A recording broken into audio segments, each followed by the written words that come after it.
hermana Rosa.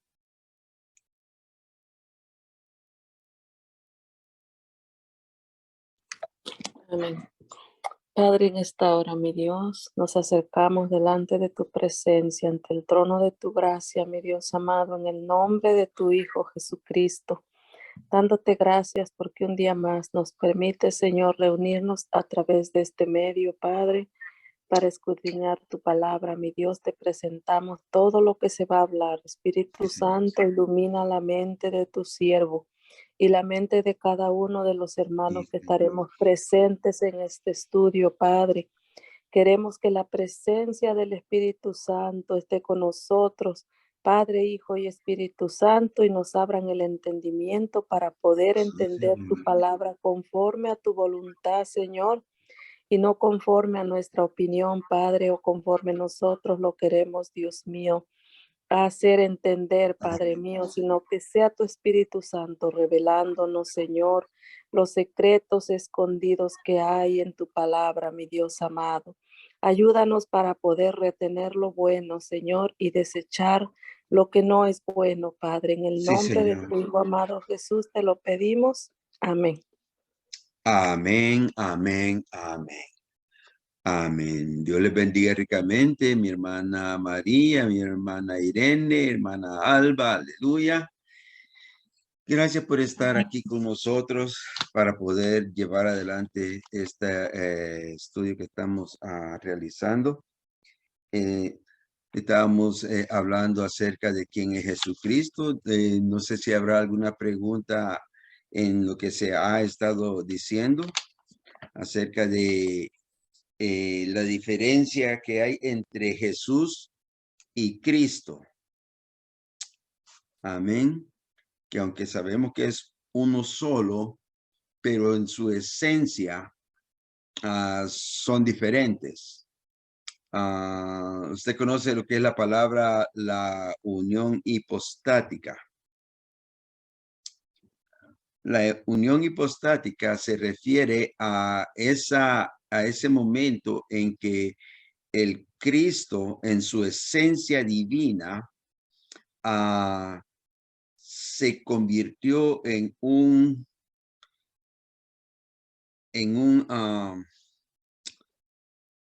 pongámoslo así, en un espermatozoide divino y fecundó el óvulo de María, que es la que dio la carne, y ahí tomó la esencia de hombre para formar ese embrión que tendría que venir a ser más tarde a Jesús, el de Nazaret. Así que hemos estado hablando acerca de la importancia que tiene comprender esa unión, ya que cuando no tenemos verdaderamente una idea clara de qué es, entonces es que se cometen los tantos errores que se han llevado a cabo durante la historia de la iglesia, y de ahí que vienen tantas diferentes pensamientos religiosos que le dan un entendimiento diferente a quién es Jesús y quién es Cristo, y especialmente quién es Jesucristo. Mas nosotros tenemos, como dice la misma palabra, tenemos el Espíritu, que es el que nos enseña y nos hace ver estas realidades. Amén. Nos habíamos quedado en Isaías 9, versículos 6 y 7, que dice la palabra del Señor: porque un niño nos es nacido, hijo nos es dado, y el principado sobre su hombro, y se llamará su nombre admirable, consejero, Dios fuerte, Padre eterno, príncipe de paz. Lo dilatado de su imperio y la paz no tendrá límite sobre el trono de David y sobre su reino, disponiéndolo y confirmándolo en juicio y en justicia desde ahora y para siempre. El celo de Jehová de los ejércitos hará esto. Cuando nosotros leemos estos pasajes, entonces podemos comprender el por qué es tan importante dentro de la Biblia las genealogías. ¿Cuántas veces usted ha leído las genealogías dentro de la Biblia? Ese montón de nombres que aparecen y dio a luz a tal y tal, y le dio a luz a tal y le dio a luz a tal, que a veces parecen interminables. Algunos no quieren ni tocarlos porque son demasiado hasta aburridos quizás. Pero cuando nosotros entendemos que eso está escrito para dejar saber la línea genealógica que trajo el Señor Jesús desde el tiempo de Adán, porque cuando viene Lucas y traza su genealogía, no solo la traza hasta Abraham, como lo hace Mateo, sino que la extiende hacia atrás, hacia el tiempo de Adán. Y ahí es donde dice Adán, hijo de Dios, para entender de que Jesús venía directamente de esa línea, y por eso es que entendemos que muchos de los nombres que hay dentro de la Biblia no son importantes, sino solamente los que traen esa línea directa desde Adán hasta Jesús. Y eso es importante saberlo para que así no nos vayan a meter una idea diferente a lo que la palabra dice. Amén. Entonces, entendemos de que Jesús en la tierra, él sabía quién él era. Jesús sabía cuál era su posición. Él entendía cuál era lo que estaba pasando. Voy a poner, por ejemplo, usted como persona, usted piensa, pero se supone, se cree que es esta carne la que piensa, cuando lo que piensa no es ni el cerebro, sino que es el alma que está habitando dentro del hombre. El cuerpo simplemente sirve para poder comunicarse con el exterior, pero el interior, el alma que está dentro de nosotros, es la que hace las decisiones de qué hacer, cómo hacerlo, cuándo hacerlo, dónde hacerlo, etcétera, etcétera, para que estos cuerpos puedan manifestar lo que el alma quiere. O sea, que si nosotros llegásemos a perder un miembro del cuerpo, se pierde la carne, se pierde lo físico. Pero déjeme decirle que el alma todavía está ahí. Y yo lo he comprobado eso cuando trabajaba en el hospital. Mi primer trabajo fue en el departamento de terapia física, donde ahí llegan muchos amputados de los brazos, de las piernas, etcétera. Y muchas veces ellos decían que les dolía la pierna, pero la que ya no tienen, que les hacía cosquillas la pierna que ya no tienen, que le sentían como comezón en las piernas, la que ya no tienen. Y entonces uno pregunta, pero ¿y si no está ahí, cómo es que lo siente? Simplemente porque lo físico no está, pero el alma todavía tiene esa parte. No se puede apoyar en ella porque necesita algo físico para poder apoyarse, pero todavía tiene la sensación, todavía está ahí esa parte que no puede perderse del ser humano. Así que sí, el alma es importante y la reconocemos que hay dentro de nosotros ese ser que vive, que es el que es más importante que esta carne, que este estuche. ¿Ve? Y entonces Jesús también era la carne de Cristo. Cristo era el que vivía dentro de él y Jesús es el que actuaba de acuerdo a lo que el Espíritu le dejaba saber que tenía que hacer en su interior. Ahí es donde podemos ver la unión que hemos estado hablando, la unión hipostática, donde la esencia de Dios y la esencia del hombre se convierten en uno solo para convertirlo en un Dios hombre, que es lo que ahora mismo está en el cielo ante el Padre. Ya no está solamente Cristo el que era la segunda persona de la Trinidad, sino que ahora está Jesús Cristo, el cual es llamado el Hijo de Dios y está en la carne, solo que no está en la carne que nosotros tenemos, sino que está en un cuerpo glorificado.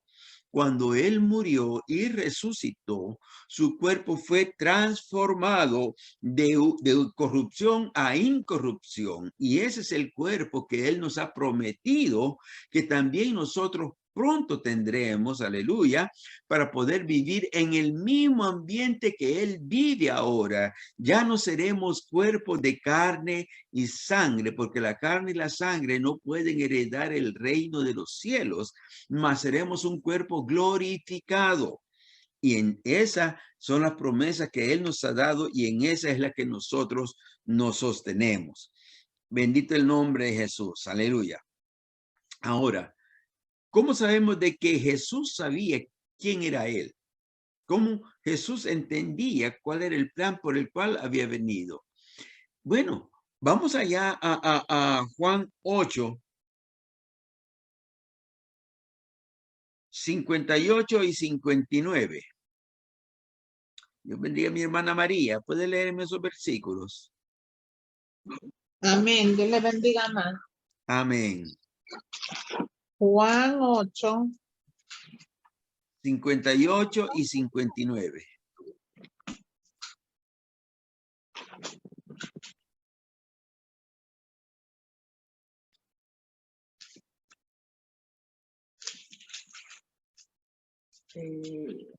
Un momentito. Amén, amén. Amén. Y dice la palabra de Dios que se le da nombre del Padre, del Hijo y del Santo Espíritu. Amén. Jesús les dijo, de cierto os digo, antes que Abraham fuese, yo soy. Tomaron entonces piedras para arrojárselas, pero Jesús se escondió y salió del templo. Y atravesando por el medio de ellos se fue. Amén. ¿Cuál fue la razón por la cual los judíos quisieron apedrearle entonces? ¿Fue simplemente porque dijo yo soy? No. La razón por la cual lo quisieron apedrear es porque él tomó la palabra, el nombre sagrado de Dios, el nombre de el Yahweh. ¿Ok? Y ese nombre que para los judíos, aún en ese tiempo, es tan sagrado que prefieren cambiar el nombre de Dios, de Jehová o Yahweh, como se lee en el hebreo, y ponen el nombre de Adonai, que es Señor, porque ellos no quieren ofender a Dios, ni siquiera tomando su nombre así a la ligera.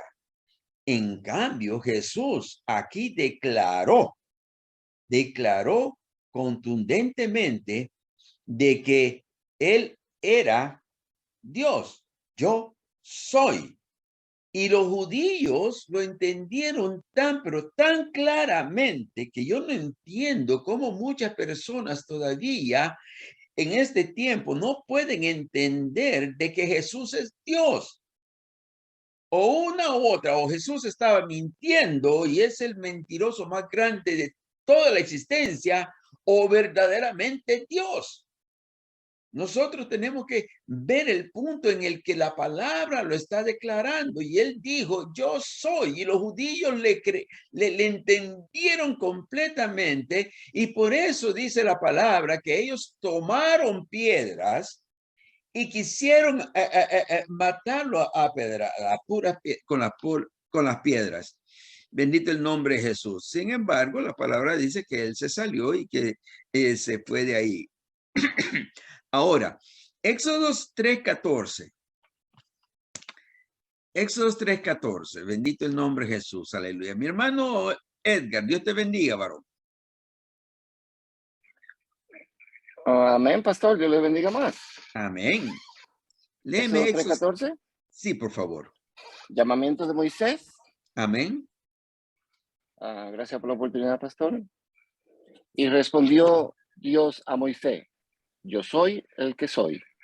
Y dijo, así dirás a los hijos de Israel, yo soy, me ha enviado a vosotros. Amén. Yo soy el que soy.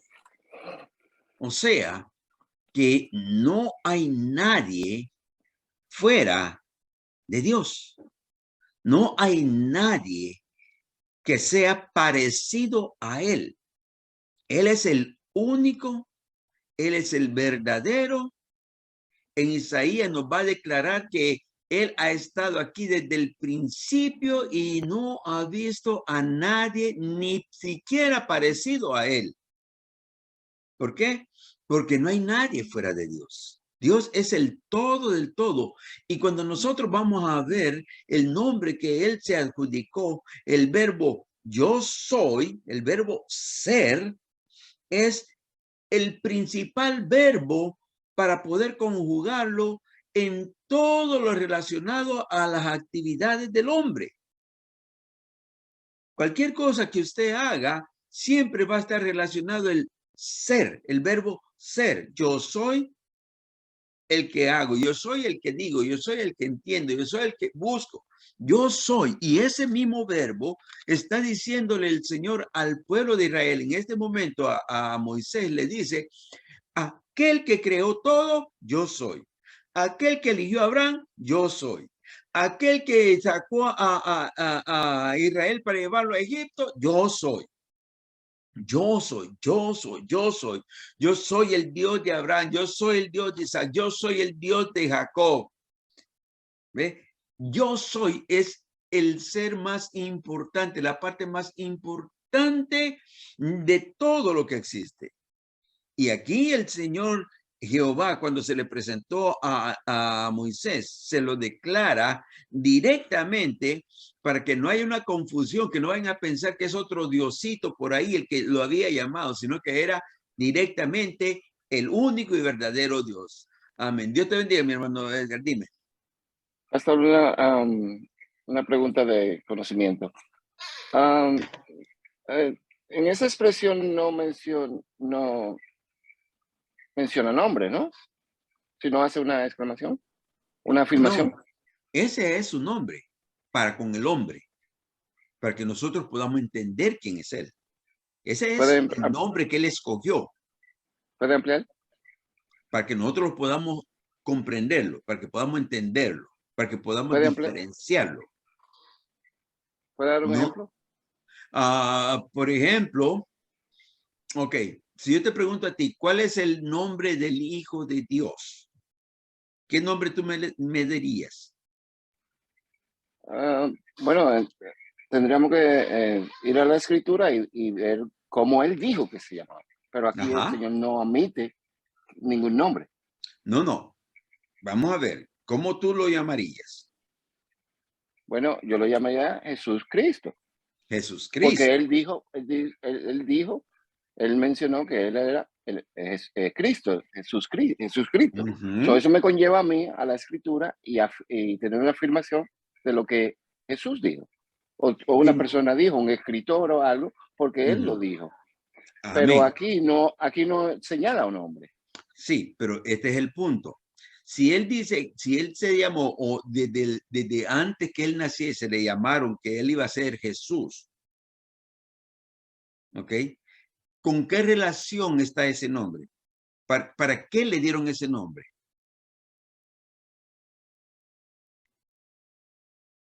Para que los hombres lo conociéramos y lo entendiéramos. Para que lo diferenciáramos de todos los demás. Asimismo, recuérdate que en aquel tiempo había muchos dioses en las mitologías de todos los pueblos.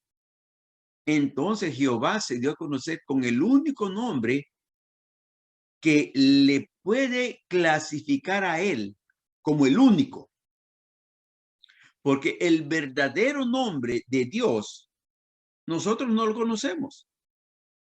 Es más, ni el nombre de Jesucristo nosotros lo conocemos, el verdadero nombre. Es más, ni el nombre de nosotros mismos, como Dios nos conoce, no lo conocemos.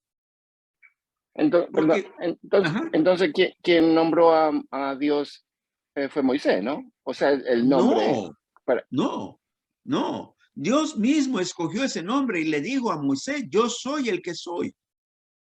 Y por este nombre me van a conocer. Fue Dios el que lo eligió. Moisés simplemente escribió la experiencia que él tuvo con el Señor y el nombre que el Señor le había dado. ¿Me entiendes? O sea, que los nombres entre los hombres es para nosotros definir hacia qué persona nos estamos dirigiendo. Los nombres nos sirven para calificar y cualificar a una persona para nuestro entendimiento.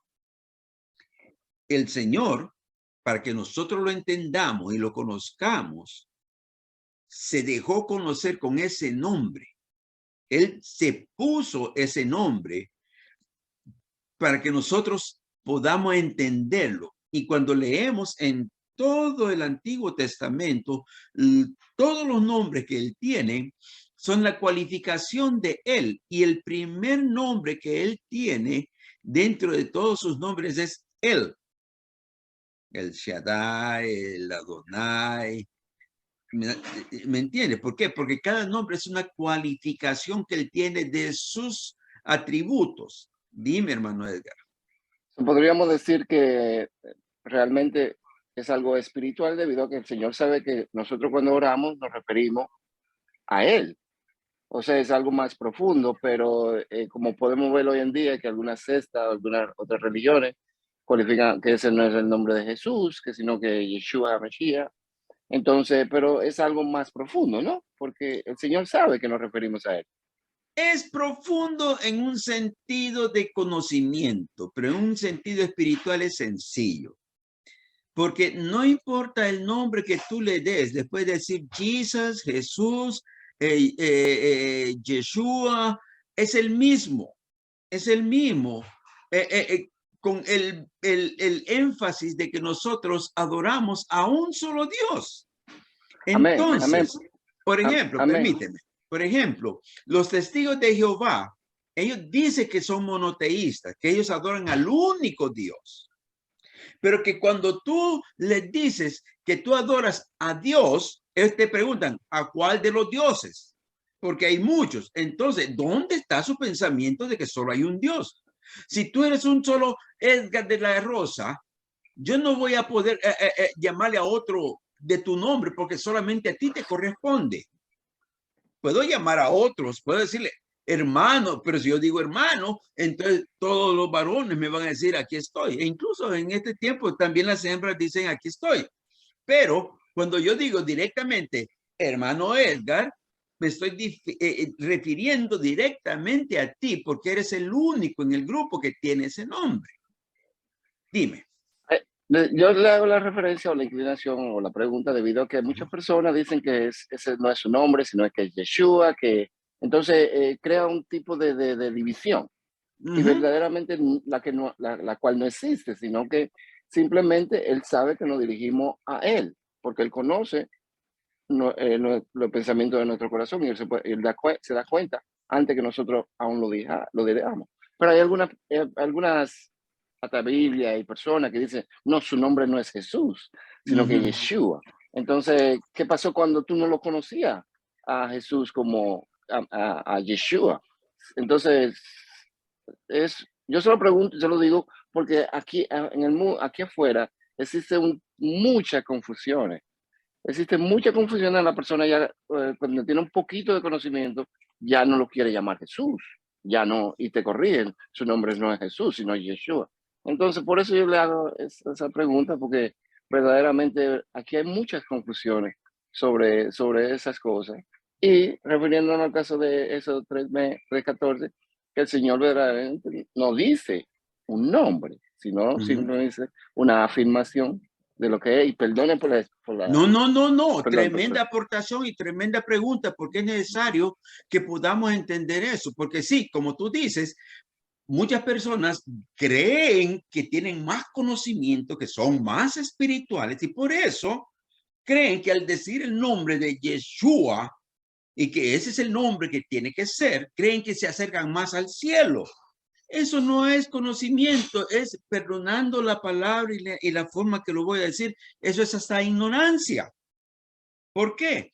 Porque el Señor no anda buscando el sentir de que tú tienes que saber hebreo para yo poder oírte verdadera. No, la misma palabra dice que ahí en Apocalipsis, Juan vio un número inmenso de personas que venían de toda lengua y de toda raza. ¿Ok? No solamente de los que sabían hebreo, no, de toda lengua y de toda raza. Hermana Rosa, Dios le bendiga. Amén, amén, hermano Ernesto. Mire, por ejemplo, el nombre de Manuel, ¿verdad? Cuando se le fue dicho a José, cuando el ángel le dijo que, no fue a José, fue a... Isaías. Sí, pero también está en Mateo 1:23, que dice aquí Sí. una virgen concebirá y dará a luz un hijo y llamará su nombre Manuel, que traducido es Dios con nosotros. Jesús también también su nombre es Emanuel, ¿verdad? Sí, sí. Aunque Emanuel en sí no era el nombre característico que le iba a dar, que es lo que estamos hablando, sino que era la declaración de lo que iba a suceder, de que Dios iba a habitar entre los hombres. Esa era la declaración de esa palabra. Dios va a estar en medio nuestro. ¿Ve? Pero por eso después el ángel le dice, llamará su nombre Jesús. Porque esa es una declaración tremenda. Amén. Amén, gracias. Amén. ¿Alguien más, por favor? Amén. No, mire, nosotros no podemos espiritualizar todo, porque no todo lo que nosotros vivimos es espiritual. Y una de las cosas que suceden es de que tratando de copiar a otros que ni siquiera, como dice el mismo Señor, ni entienden lo que están diciendo, dice la Biblia allá en Judas, nosotros mismos podemos caer en un error. A ver, una pregunta. ¿Cuál es el nombre correcto? ¿Es popote, carrizo, pajilla, straw? ¿Cuál es el nombre correcto de ese aparatito? Yo pienso, conforme al diccionario, es pajilla. Pajilla. Ajá. Pajilla, conforme al diccionario. Ajá. ¿Y los otros nombres qué dice? ¿Qué quieren decir? Bueno, eran el mismo sentido. Lo mismo que la pajilla. Le digas canuto, le digas popote, le digas carrizo, le digas es una pajilla. Lo mismo es con Jesús. Jesús es un nombre. Jesús, Jesús, como lo digan en otros idiomas, es el mismo nombre, es la misma persona que nos estamos refiriendo. No necesitamos conocerlo de otro nombre, sino que del que nuestro vocabulario, aquí entra lo que se llama la semántica. Es lo que nosotros entendemos de nuestra cultura, que tenemos que aceptarlo tal y como es. No podemos andar copiándole a nadie, porque es más, no haríamos quizás hasta hipócritas, porque tratamos de parecer algo que verdaderamente no somos. Yo no soy hebreo, yo soy salvadoreño, soy hispano, y mi lengua es el español. Sea un poquito de la lengua natural de mi país, pero no para decir que esa es mi lengua regular, es mi lengua normal. ¿Ve? Entonces, ¿por qué yo voy a tratar de copiar algo que, es más, hasta lo puedo decir mal? Y en vez de decir una cosa correcta, puedo decir una cosa incorrecta. Mejor lo digo tal y como es, que yo sé que Dios está entendiendo todo lo que yo le hablo. Dime, Edgardo. Conforme al conocimiento que usted tiene, pastor, ¿de dónde usted piensa que surge todo esto? Toda esta controversia del hebraísmo y todo eso. Todo esto sucede porque sectas pseudo cristianas, o sea, que se decían cristianos, comenzaron a leer y querer entender de que la Biblia hay que leerla y saber el hebreo para que así tener un acercamiento más profundo con Dios. Esto no es de ahora. Esto viene del tiempo de los hechos. Acuérdate de cuando los judíos iban a hablarle a los gentiles que tenían que hacer esto y que tenían que seguir la ley. Y que eso es desde entonces, no es de ahora, eso no es moderno. ¿Por qué? Porque se infiltran, como dice Pablo, para ver nuestra libertad. Se infiltran para tratar de disturbiarnos. Pero nosotros que tenemos un poco de conocimiento, ya tenemos simplemente que asentarnos de que a Dios lo que le interesa no es como nosotros lo llamemos, sino como nosotros le obedecemos. ¿Por qué de qué me vale a mí conocer hebreo y hablar de todo lo que quiera de hebreo acerca de la palabra y no vivo la vida como él me demanda? ¿A dónde voy? No voy para el cielo. A él lo que le interesa es que nosotros tengamos una vida aceptable ante su presencia. Eso es lo más importante. Eso es lo más que nosotros que tenemos que tener en cuidado. No tanto de cómo los demás lo dicen. Si los demás quieren hacerlo, amén. Usted manténgase firme en su fe y viva la vida de acuerdo a como Dios demanda. Eso es lo más importante. Hermana Rosa, dígame. Sí, pastor, si el Señor quisiera, si Dios quisiera que solamente se le llamaran los nombres de Él en hebreo, entonces no hubiera confundido las lenguas, hubiera dejado que todo el mundo hablara, siguiera hablando un mismo lenguaje. ¿Por qué? Porque para que así no llamemos a Dios como por otro, ¿cómo se dice? Sinónimo, cuando una palabra se parece a la otra, ¿verdad? Eso es lo que yo pienso también, referente a lo que nuestro hermano Edgar estaba mencionando. Tremenda aportación. Esa me la meto yo en el bolsillo. Ay, aleluya. Seguro que sí. Dios no hubiera confundido las lenguas. Es más, mire, si Dios nos hubiese querido saber de qué forma nosotros teníamos que adorarlo, o sea, que tendríamos que hacer en hebreo, en hebreo, entonces Él hubiera tenido que mandar a Jesús. Jesús hubiera mandado a los discípulos a que a todo aquel que ellos discipularan, les enseñaran la lengua hebrea. Y el Señor no hizo eso. Es más, Él dijo, ir por todo el mundo y predicar el evangelio a toda criatura, no importando qué raza. Dijo, Judea, Jerusalén, Samaria y hasta los más recónditos puntos de la tierra. Él no mandó a que enseñaran hebreo, ni que les dijeran que solamente en hebreo podían orar. No, no. Es toda lengua y de toda nación. A él no le interesa, vuelvo y repito, como usted lo llame en su idioma natural. A él lo que le interesa es que usted entienda lo que él ha declarado y que usted obedezca eso que usted ha entendido. Si no, no estamos haciendo nada. Si usted no ama a Dios de todo corazón, por mucho hebreo que hable, no va para ningún lado. ¿O qué cree usted? Que porque los judíos, los hebreos, los israelitas hablan hebreo, todos ellos van a ir al cielo? No, van a ir los que acepten a Jesucristo y los sirvan como Él manda. Así nosotros. Así nosotros. Amén. ¿Algo más? Amén.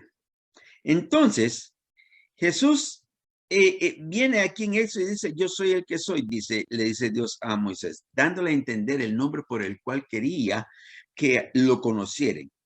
Ahora, Isaías 43:13. Hermana Irene.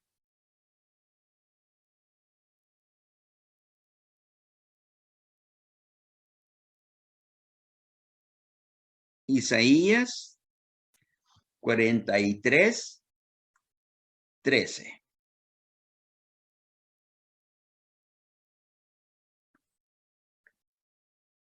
Bendito Jehová. Amén. Amén. Hermana Alba.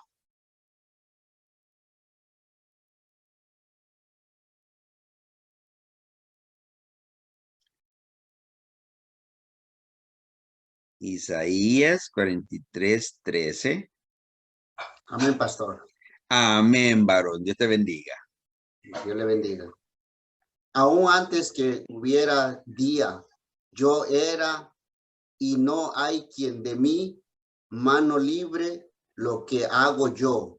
¿Quién lo estorbará? Wow. Gloria a Dios.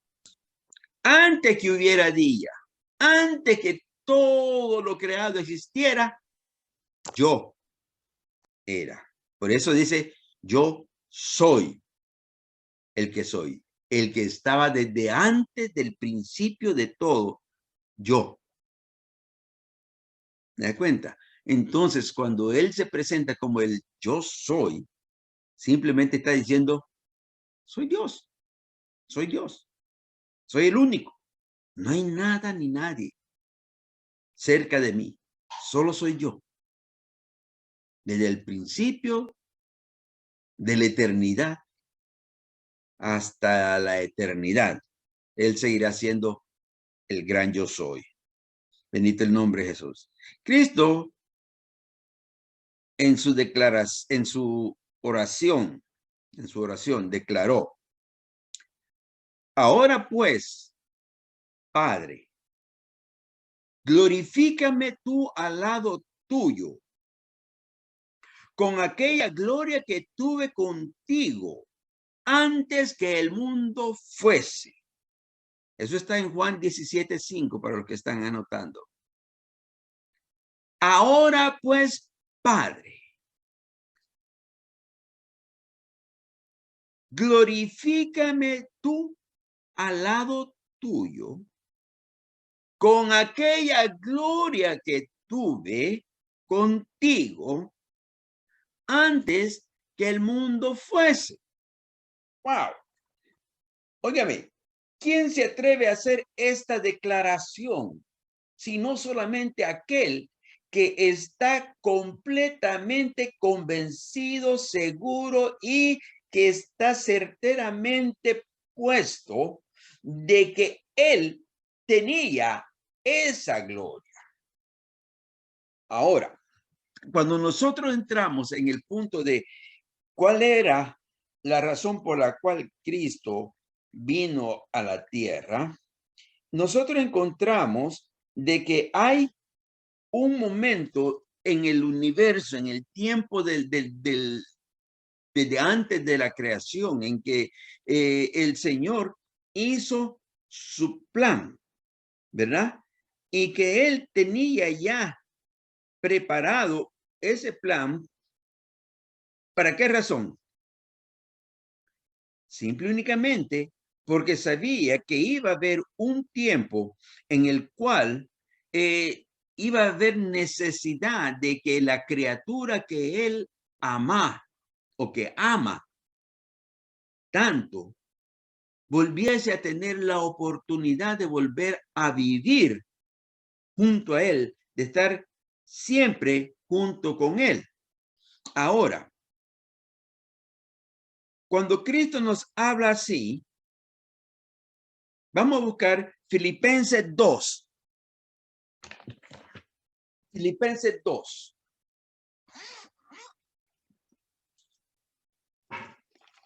Versículo 5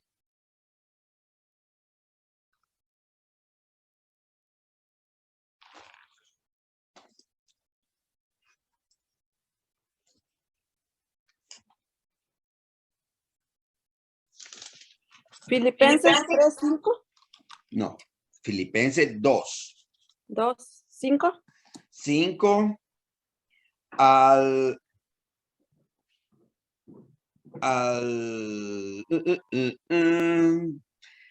hasta el 8. Amén. Haya pues en vosotros este sentir que hubo también en Cristo Jesús, el cual siendo en forma de Dios no estimó el ser igual a Dios como cosa a que aferrarse, sino que se despojó a sí mismo, tomando forma de siervo, hecho semejante a los hombres, y estando en la condición de hombre, se humilló a sí mismo, haciéndose obediente hasta la muerte y muerte de cruz. Amén. Estábamos hablando de la unión hipostática. La palabra hipostático viene del griego, que significa unir dos esencias o dos seres para formar una tercera. ¿Ok? Y aquí en Efesios, Pablo nos enseña eso, cuando dice de que haya pues en vosotros el sentir que también que hubo en Cristo Jesús. Cristo Jesús, el cual, siendo en forma de Dios, la palabra forma en el griego es la palabra morphos, que significa esencia pura, o sea, lo principal, lo verdadero. ¿Ok? No estimó el ser igual a Dios como cosa a que aferrarse. Cuando habla de igual, no está hablando parecido, sino siendo lo mismo, siendo el mismo Dios, sino que se despojó a sí mismo, se quitó esa divinidad, esa gloria, esa majestad con la que él estaba en el cielo, la puso a un lado y tomó forma. Vuelve nuevamente la palabra morfos, que significa, como digo, esencia, lo principal, forma de siervo, hecho semejante a los hombres. O sea, dejó su deidad, pero no dejó de ser Dios. Dejó su divinidad, pero no dejó ser divino. ¿Ok? ¿Por qué tuvo él que tomar la forma de hombre? A ver, Dios bendiga a mi hermana Annie. ¿Por qué cree usted de que Jesús tuvo que tomar la forma de hombre? Dios lo bendiga, pastor. Amén. Yo pienso que él tuvo que tomar la forma de hombre para poder venir aquí a la tierra a salvarnos, a morir en la cruz. Él como Dios divino no podía venir a andar morando entre nosotros y morir en una cruz. Pero el hombre sí, yo digo que cogió la forma de hombre para venir a andar con nosotros, a ser como nosotros, pero entonces para él poder morir en la cruz, para darnos salvación. Amén, amén. Tremendo, sí, sí, buena respuesta, sí. Pero le falta un poquito. Hermana Sujay, ¿qué es lo que le faltó a, ¿qué le faltó a mi hermana Annie? Yo le iba a abrir, pastor. Yo diría también que era necesario él venir a la tierra a enseñarnos cómo obedecer, porque él dejó un patrón de cómo el Padre quiere que nosotros le obedezcamos. Todo lo que él dejó, él quiere que nosotros seamos a sí mismo como él fue. La gloria sea para él. Y esa es la obediencia que el Señor quiere. Él vino a dar su vida por nosotros para que todo el pecado cargara sobre él y así a través de nuestra fe en él, la gracia y la misericordia de nuestro Padre Celestial iba a estar con nosotros. Amén, amén, tremendo, sí, sí. Dime, hermano Edgar. La pregunta está en forma ¿Figurativo o literal? No. Normal, general, sí, no figurativo. No que él vino, como dice mi hermana Sujay, a enseñarnos algo. Como dijo mi hermana Annie, para que poder así lograr hacer el sacrificio perfecto. Pero hay un punto que es bien importante entender. Y es que él vino como hombre, no como Dios, a pelear en este mundo contra las tentaciones del diablo y las tentaciones del mundo y las críticas y las burlas y los maltratos del hombre. Vino como hombre para dejarnos saber a nosotros que como hombres también podemos pelear esta batalla y que podemos ganar esta batalla y que podemos vencer toda dificultad. Como dicen Hebreos, él fue tentado en todo, más sin pecado. No porque él era Dios. Si en algún momento él hubiera tomado mano a la divinidad de él para vencer en algo, no hubiese logrado hacer el sacrificio perfecto. ¿Por qué? Porque hubiera dejado un vacío entre Dios y el hombre que nosotros no pudiéramos cubrir en ninguna forma, sino que al contrario, él lo hizo todo en la carne, vivió en la carne, sufrió en la carne, para que nosotros entendamos que aún en la carne, nosotros somos más que vencedores con él. Hermana Rosa.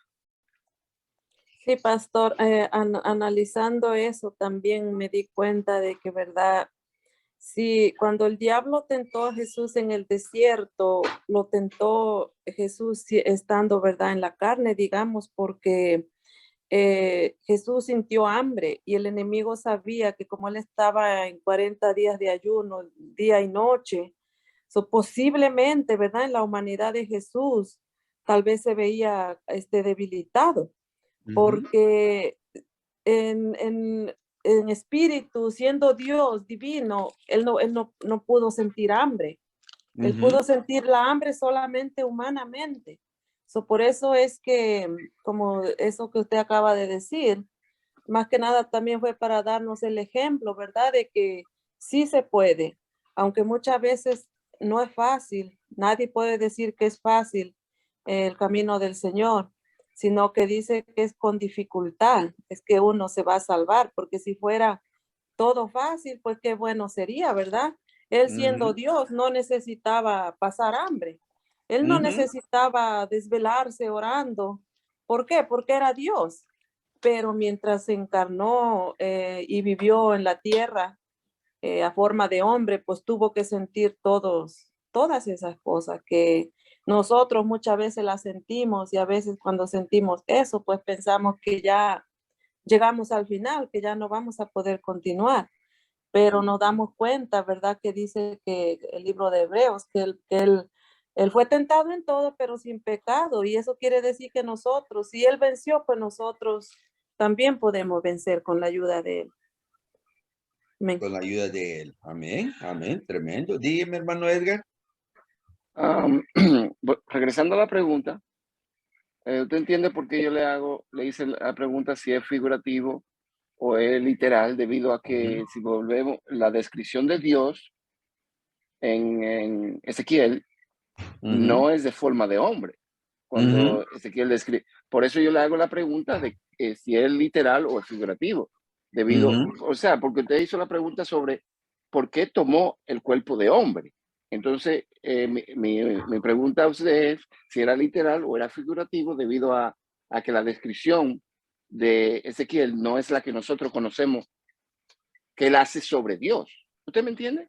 Sí, yo sé, yo entiendo esa parte, sí, definitivamente, pero imagínate que ese Dios que vio a Ezequiel allí con los pies de plomo y que estaba rodeado de serafines y con ese resplandor, si ese Dios hubiese venido a la tierra a pelear contra el diablo, ¿tú crees que el diablo se le hubiera puesto a tentarlo?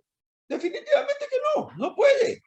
Entonces, pero es algo la literal, aceptación, es algo en las, literal, porque el Señor tenía que enseñarnos en la carne que nosotros podemos vencer siempre y cuando nos sometamos a su voluntad, que con nuestra carne nosotros no podemos hacer nada. bueno, Permite que la hermana oh, Irene levantó la mano primero. Dígame, hermana Irene. Dios le bendiga. No, pastor, usted lo dijo y también Rosa, que también así que él se hizo hombre, vino en forma de carne para darnos un ejemplo a nosotros. Él venció siendo hombre, él venció la tentación y él pudo hacer todo lo que él hizo, lo hizo siendo hombre, para darnos el ejemplo a nosotros de que también nosotros podemos hacerlo, porque él como 100% hombre lo logró. Y así nosotros podemos lograrlo, así como él lo hizo. Y nos dejó las armas para nosotros hacerlo. No nos dejó simplemente que lo hizo, como dirían Hércules que levanta las piedras. No. Sino que él nos dejó la forma, nos enseñó cómo teníamos que hacerlo. ¿Y cuáles son las formas que podemos hacerlo? En obediencia, en la humillación, Amén. en la oración, en la búsqueda, en servirle tal y como él quiere, dejando las cosas del mundo a un lado. Como él dijo, no tengo ni siquiera una piedra en la que puedo reposar mi cabeza. ¿Por qué? Porque él estaba enfocado simple y únicamente en obedecer la voluntad que se dio allá en el principio de todo. Y se hizo, dice el mismo el libro de Efesios, de Filipenses, que se hizo obediente hasta la muerte. Y muerte de cruz. Dime, hermano Edgar. bueno, regresando a la pregunta. Amén. Te hice una pregunta. Entonces, nosotros queremos tener una visión clara y correcta de responderle la pregunta que usted hizo claramente. Amén. Por eso yo le hice la pregunta que sea literal o figurativo, debido a que si él tomó, ¿cuál fue la pregunta? Que si él, ¿por qué él tomó el cuerpo de hombre? Entonces, si es literal o figurativo, no hubiese sido tan aceptable ante los hombres conforme a la discreción que hace Ezequiel de las 6 cabezas.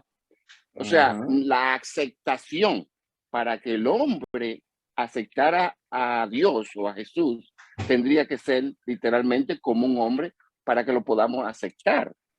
Si fuera conforme a la discreción que hace Ezequiel, no fuera muy bien aceptado ante los ojos de los hombres. ¿Me entiendes? Amén. So, literalmente para contestarle su pregunta, fue para una aceptación, para que el hombre tuviera una aceptación positiva del que vino, del que iba a venir. Por eso es que, ¿sabe? Por eso es que yo señalo la discreción, porque esas son cosas muy importantes de que nosotros siempre queremos humanizar a Dios, pero Dios no es humano.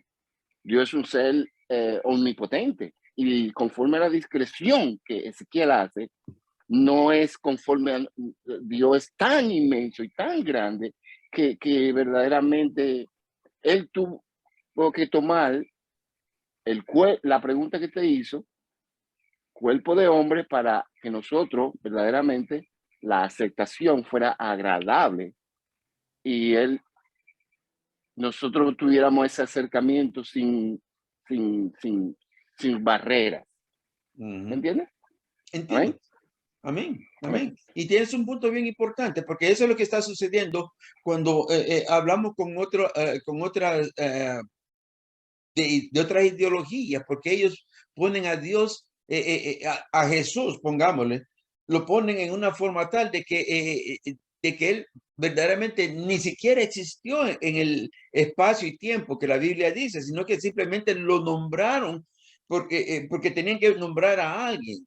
Ellos lo deshumanizan, ellos le quitan todos los atributos que él tiene, sin ponerse a pensar de que Jesús, si no hubiese venido como hombre, no hubiera venido nunca y nosotros estaríamos todavía perdidos. en delito y pecado. No podríamos tener ni siquiera un poquito de la esperanza que el pueblo de Israel tenía, porque nosotros éramos completamente apartados de él, éramos ignorantes de Dios. ¿Ve? Entonces, pero que cuando él viene, entonces él simplemente lo que hace, como tú dices, es presentarse al hombre en una forma en que el hombre pueda aceptar de que él puede, de que él vino a enseñarnos un camino y que nosotros podemos seguirlo a él. Porque nos ponemos a pensar, si Dios hubiese venido como en su divinidad a la tierra, ¿qué es lo que le dijo el Señor a Moisés allá en el monte cuando él le pidió ver su rostro? ¿Qué le dijo el Señor?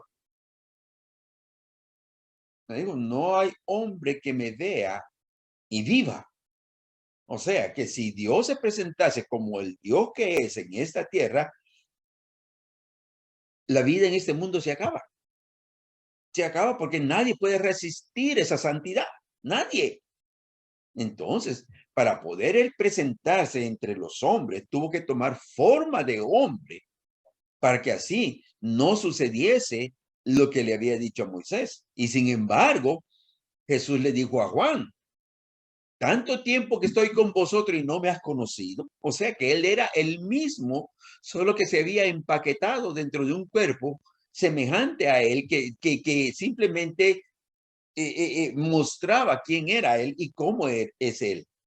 ¿Ve? Así que ese es uno de los puntos importantes que nosotros tenemos que ver cuando hablamos de Jesucristo, que Dios vino a la tierra tomando forma de hombre para que nosotros podamos pelear esta batalla, no como hombre en la carne, sino como personas en el espíritu. Y Pablo nos habla mucho acerca de ello.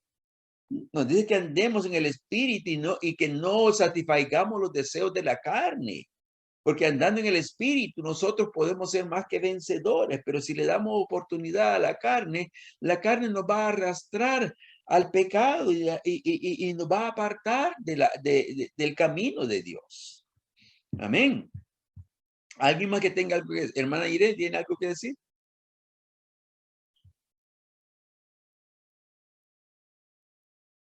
Amén, parece que no. Vi la manita ahí. Amén. ¿Alguien más que tenga algo que no decir? está bien, pastor, es que se quedó ahí la manito desde hace rato. Amén, amén, amén. Okay. Amén, amada. Ok, ¿alguien más que tenga algo que decir o que quiera que indaguemos, que abundemos en algo un poquito más profundo? Porque, óigame, estos son temas que no son fáciles de solucionar y de traer.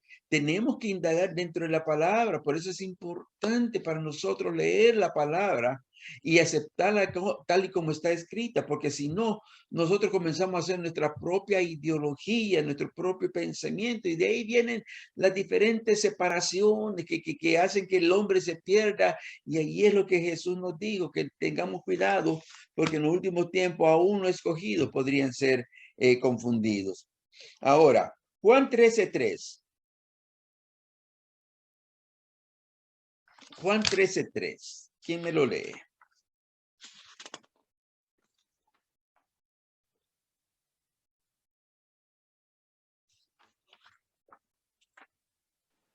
Amén. Amén, mi hermana Ani. Amén. La palabra del Señor dice así, en nombre del Padre, Hijo, Espíritu Santo. Amén. Amén. Ya se me fue. Oh, Jesus. El 2 y el 3.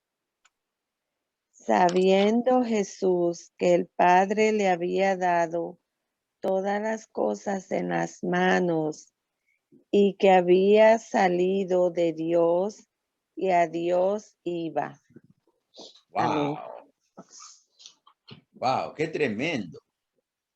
Sabiendo que Dios le había dado todas las cosas. Pero ¿cómo es posible que Dios le había dado todas las cosas? Primeramente, él mismo es Dios. Pero el hombre, Jesús, entendía que en él había sido depositado todo lo que lo que Dios significa y que como ese ser interno tiene la facultad de mantener y sostener el universo aún dentro de un cuerpo de hombre. Y lo más bonito es que sabía que había salido de Dios y que a Dios él iba a volver. Ahora, miren lo que dice Juan. Creo que es el libro de Juan. Juan, capítulo 1. Juan 1.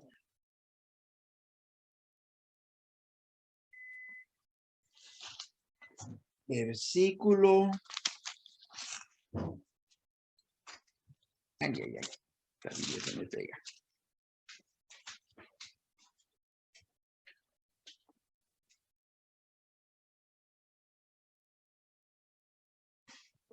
No lo encuentro ahora mismo. Ok, aquí está. Versículo 16. No, perdón, vamos a usar el 14. Y dice, y aquel verbo fue hecho carne y habitó entre nosotros y vimos su gloria. Gloria como del unigénito del Padre, lleno de gracia y de verdad. Juan dio testimonio de él y clamó diciendo, este de quien yo decía, el que viene después de mí es antes de mí porque era primero que yo. Porque de su plenitud tomamos todos y gracia sobre gracia.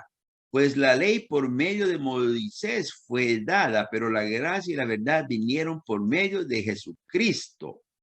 A Dios nadie le dio jamás el unigénito Hijo. Y oiga esta partecita, estas palabritas. Dice que está en el seno del Padre. Él le ha dado a conocer. ¿Qué es lo que quiere decir esas palabritas? Está. ¿Qué está? Juan el Bautista estaba declarando que aunque él podía ver a Jesús físicamente, él sabía de que él está junto con el Padre al mismo tiempo que estaba aquí en la tierra. Eso solamente Dios lo puede hacer. Eso es un atributo que nadie lo puede lograr, ni el mismo diablo que tanto ha querido copiarle al Señor no puede hacerlo. Él no puede estar en dos lugares al mismo tiempo. Sin embargo, Dios es omnipresente. Él está en todo lugar, en todo lugar. Hubo alguien que preguntó que si Dios está en todo lugar, que si entonces Dios también está en el infierno. Y dice que sí, también está ahí, porque esa es la ira de Dios que consume. Entonces sí, Él está ahí también. No está sufriendo porque eso Él no puede, pero sí su ira es la que consume a sus enemigos. Amén. Por eso es que él declara que no hay lugar donde nosotros podamos ir, ni en el cielo, ni en la tierra, ni debajo de la tierra, donde nos podamos esconder de su espíritu. Dígame, hermana María. Pero no dice que él no puede habitar donde habita el pecado. Amén.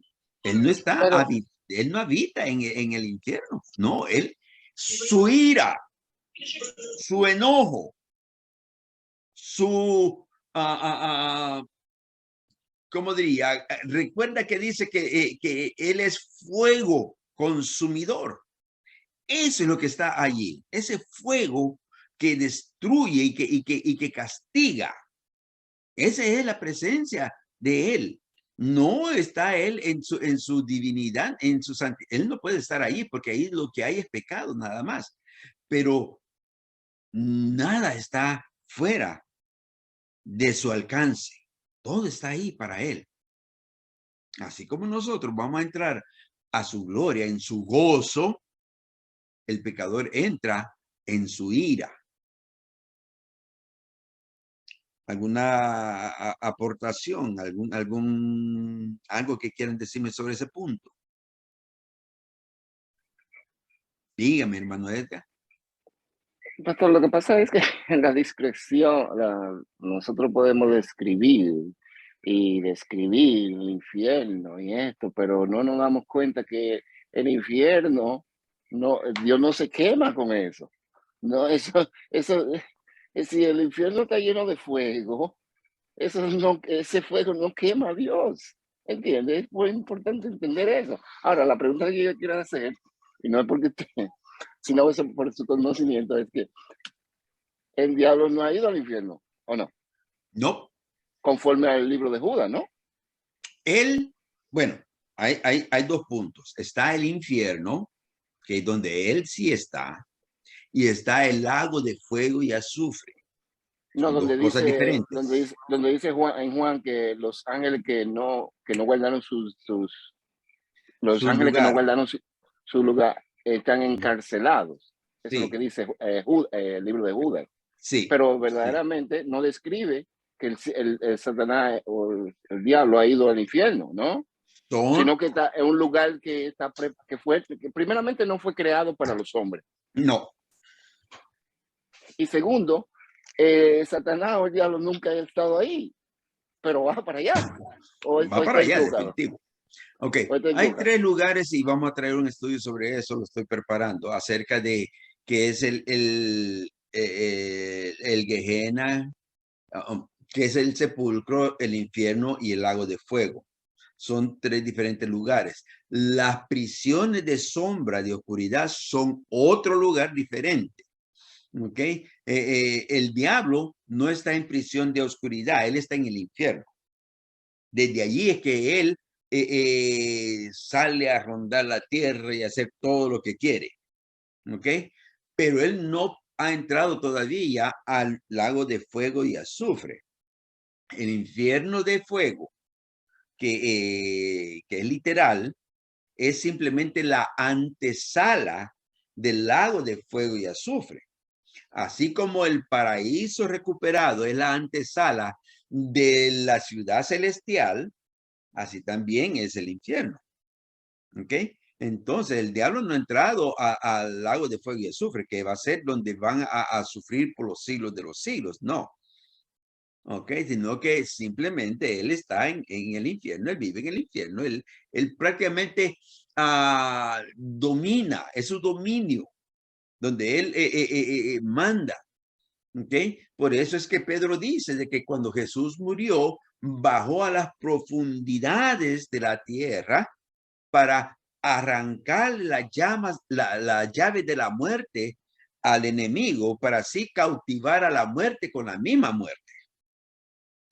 Y por eso es que dice la palabra que también la muerte a lo último va a ser el último enemigo que va a ser tirado al lago de fuego y azufre.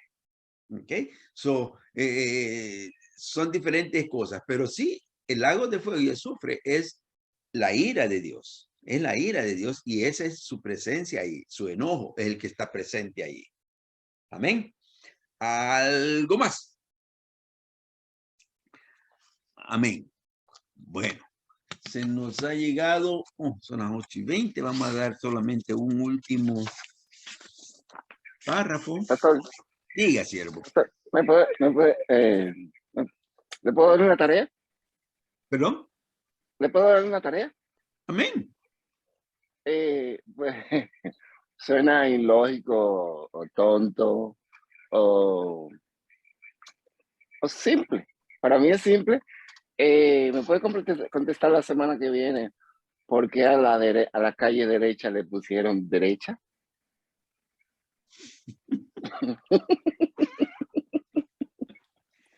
Depende de cuál de las dos calles derechas estés hablando, si la de Jerusalén o la de No, cuando el Jesucristo le dice a Pablo. Ok. Amén. Sí, la de Ananías. Ok. Te lo voy a averiguar. Sí, el concepto es que la calle era derecha o estaba a la derecha. Bueno. O por qué le pusieron derecha. Ajá. Te lo voy a averiguar porque verdaderamente no he tocado ese punto, no sé no te podría dar una respuesta ahora mismo porque te estaría mintiendo. Voy a averiguarlo y voy a ver qué es lo que, de qué se trataba.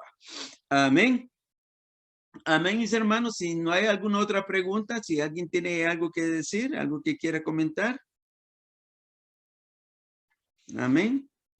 Si no, vamos a ir cerrando para darle la gloria al Señor. Y esperamos que el próximo lunes también estemos aquí, ya que estaremos siguiendo este hilo de aprendizaje. Quiero invitarles para el día de mañana a las 7, que va a ser la hora de la oración, para que estén con nosotros y podamos gozarnos también en ese sentir que tenemos. Y que oren por nosotros, ya que hemos tenido un problemita ahí que por eso no nos han visto durante esta semana ni la próxima, no nos verán en el templo, ya que hemos tenido los niños que los mandaron de la escuela a casa por causa del COVID, y como estaban aquí con nosotros, nos hicieron que nos quedáramos también para ver qué es lo que Dios tiene con nosotros. Amén. Dios les guarde, Dios les bendiga. Vamos a pedirle a mi hermana Glenda. Dios le bendiga a mi hermana Glenda, si nos puede despedir en oración.